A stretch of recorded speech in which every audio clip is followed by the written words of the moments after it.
They stood on my doorstep with plastic smiles and hands full of guilt. Mom held a pie. Dad had that rehearsed, we're still family look. I didn't yell, didn't cry. I just looked at them and said one sentence. You made your choice, so live with it. The silence after that felt like a funeral. Except this time, they buried me before I was ever dead. It started with a will. Theirs, updated behind closed doors. I found out by accident. A cousin mentioned it. Didn't know your sister got the house and the lake cabin, she said casually. I froze. I laughed at first, nervous, awkward. No way, I said. They wouldn't do that. But they did.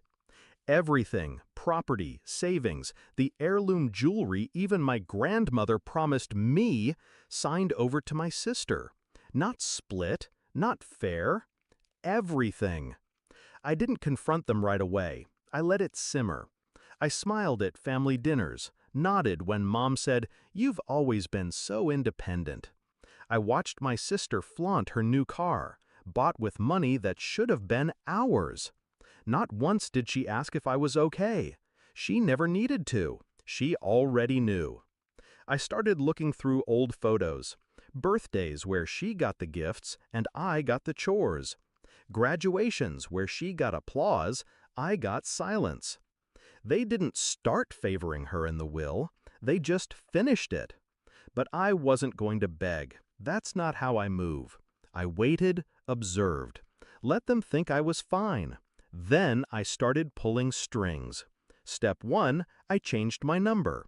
Quietly, no big family text, just disappeared from group chats. Step 2, I closed my side of the shared bank account they helped me open in college, one they'd quietly continued using. They'd gotten too comfortable. Step 3, I unfollowed them all. No dramatic announcement, just digital silence. I became a ghost. That's when they came knocking. A week after I found out, like they felt the shift, like my distance suddenly threatened their control.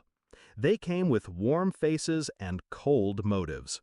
I opened the door, let them speak. Mom said, "We didn't mean to hurt you." Dad added, "We just wanted to make sure your sister was secure." I stood there, still as stone, then said it, "You made your choice, so live with it," and shut the door. But they didn't walk away. They took it public. The guilt trip came through Facebook first. Mom posted an old photo of us, captioned, "Family isn't perfect, but love heals all." Relatives started reaching out. "Talk to your mom. Life's too short. You're being dramatic."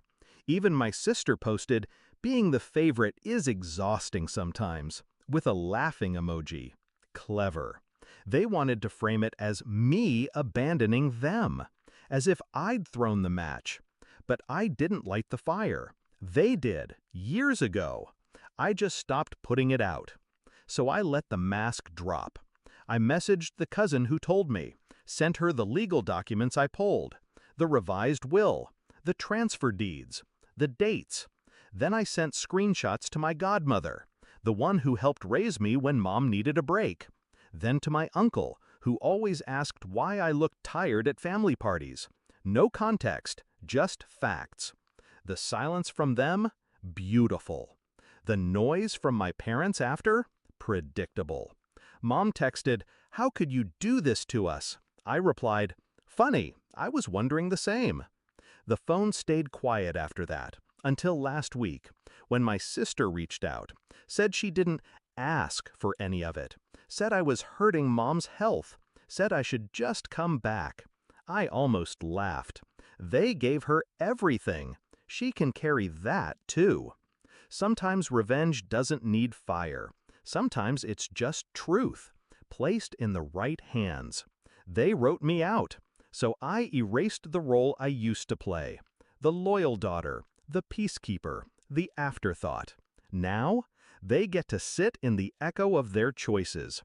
They gave her everything, and now they get nothing from me.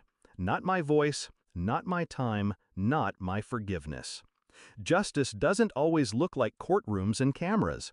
Sometimes it's just a closed door and the sound of someone walking away for good.